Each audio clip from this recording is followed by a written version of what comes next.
Hi, I'm Jay Motta. I grew up in Hudson Valley, New York. I am one of 4 kids. I grew up going to church with my parents every Sunday. I was, a pretty good kid when you look at as far as grades, not getting in trouble, just doing the things that your parents wanted you to do. I was pretty good. When I got to middle school, I continued going to church and had a really good Sunday school teacher that got me really interested in things of God, and I started thinking about things of God. At the same time, I started to get into other things that weren't of God. So I like to start going out, and early in high school, started to want to be popular. I started getting better at the sport of lacrosse, and it was kind of these 2 competing worlds. One being a good kid in front of my family and coaches and teachers, and then the other wanting to kind of live for myself and just be more prideful and party and do things like that.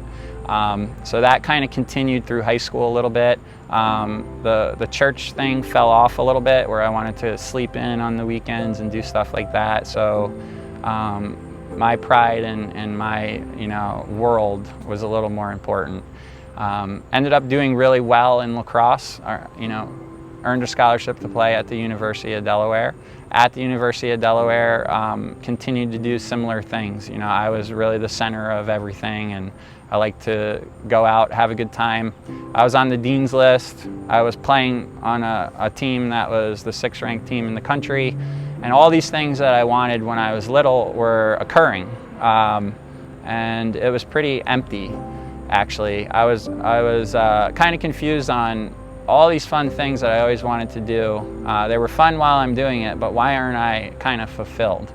So that kept going on through the first couple years of college, and it came to a head with me thinking about all these things during New Year's Eve 1999. So during New Year's Eve 1999, I was at a party with a lot of friends, and the light bulb for me went off that night. For whatever reason, God kind of, just slapped me kind of on the back of the head and said, the reason why you're not fulfilled is because you're not living for me. And all the things that I learned about the times I was in church and that Sunday school teacher that was trying to probably get through to me, they finally all made sense. I started to tell people even at that party that night, and really people didn't know what I was talking about.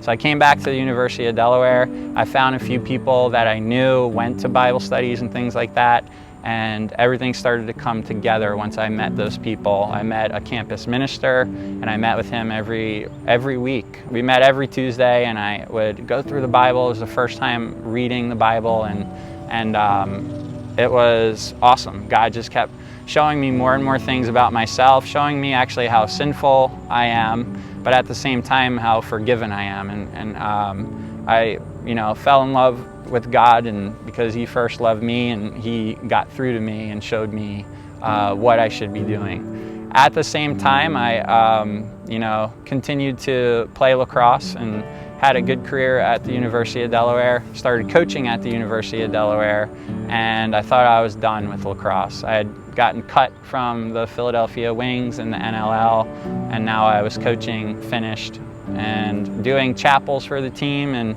continuing to learn more and more. I just got married.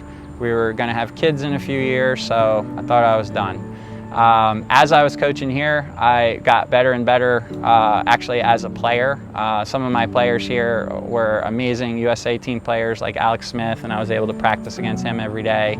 And I got some attention from MLL coaches, and I ended up playing 3 years in the MLL and winning 2 world championships. I was able to play in one of those championship games. And I really believe it was God giving me the opportunity to have a bigger platform and to be able to affect people and maybe have people listen to me that wouldn't normally listen if I wasn't a professional lacrosse player. So I was blessed with that. Had some really awesome ministry opportunities at the University of Delaware as well, mentoring some of my players here and them being led to Christ. And I'm a school teacher as well, so I'm able to affect and kind of influence a lot of kids as well.